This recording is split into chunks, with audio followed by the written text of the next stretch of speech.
Now, next tonight, the Christian doctor who's been issued with a warning by a medical watchdog after praying with a patient. Dr. Richard Scott, a GP at Bethesda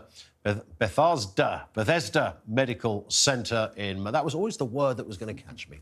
Medical Centre in Margate was told he overstepped the boundaries by discussing religion with a 19-year-old man suffering poor mental health issues. A tribunal ruled Dr. Scott should have checked the teenager was comfortable with engaging in such a conversation and concluded the actions constituted misconduct. The case has sparked a debate over the place of religion in medical settings. Dr. Scott believes Christians are being increasingly attacked for practising their faith at work, but is it always appropriate? Dr. Richard Scott joins us now. Welcome, Richard. I mean, you've got the backing of quite a few Christian groups on this. Do you see this as obvious discrimination?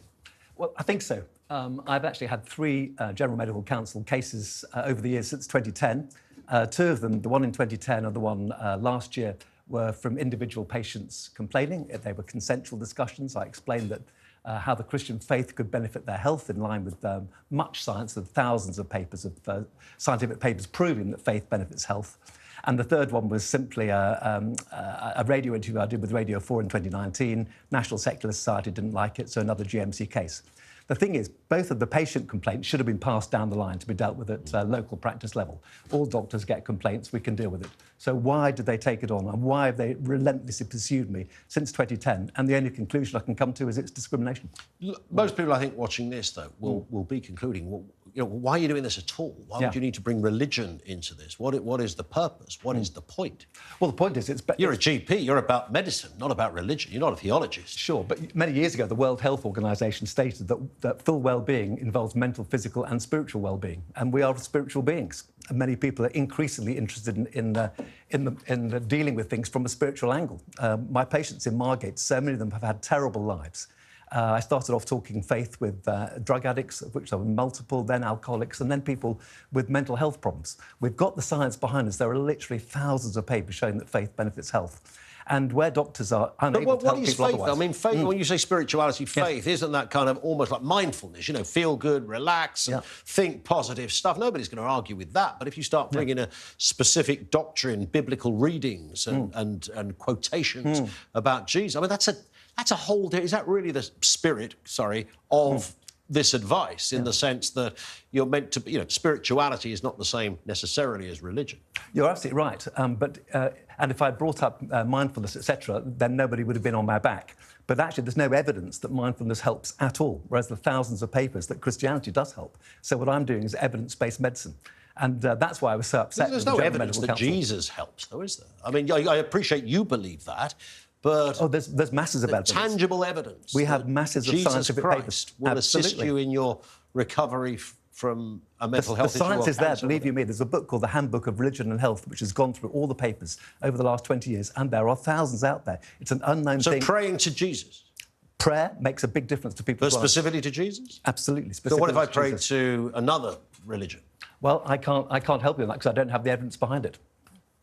But your contention is that via the conduit of Christianity, you can get better. Well, I've seen it anecdotally myself, and there are all those papers out there. I've seen people get better. I've seen drug addicts stop taking drugs, people being healed from various conditions. I've seen financial miracles. I've seen a whole range of miracles.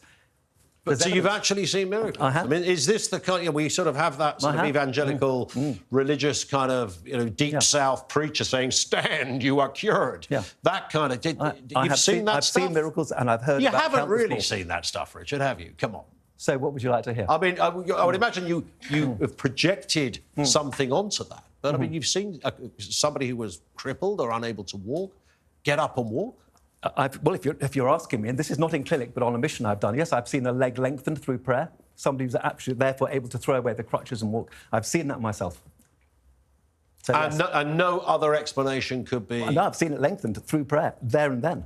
A leg lengthened? A leg lengthened. What is that? Sorry, I mean, a lot of people thinking, what is a leg lengthening? That sounds like torture to me. No. Somebody whose leg was short and having to wear a raised heel. Right. Asking for prayer, receiving prayer, and their leg was lengthened. They then came to church the next week and Without threw the away, heel, presumably. threw away the heel into the audience.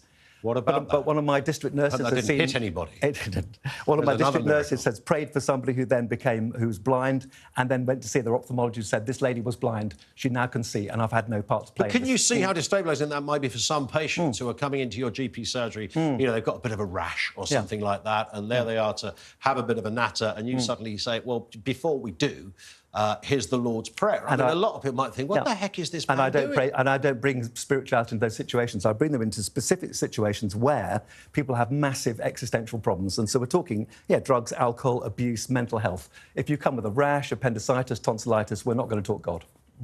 How important is it to you, your faith? Oh, it's very important.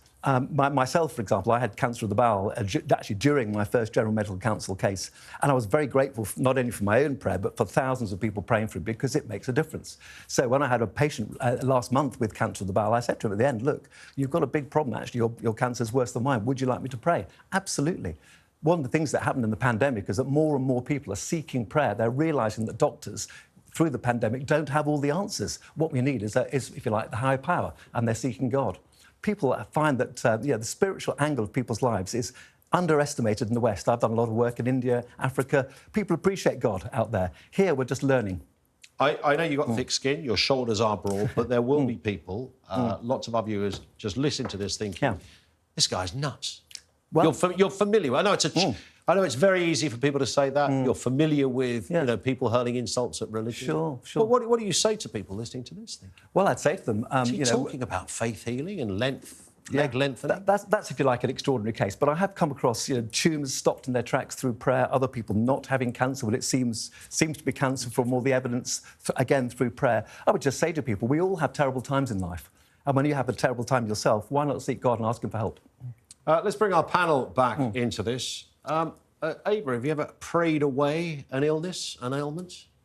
Well, I mean, I grew up Catholic. I'm a confirmed Catholic. I was with you at the beginning because I can understand how the community of church can... loneliness is obviously something that is very detrimental to you if you are unwell, and it can have an impact. But you lost me with the leg lengthening, I have to say. Sure. I'm so sorry. That's OK. It's very unusual. But the patient was very grateful.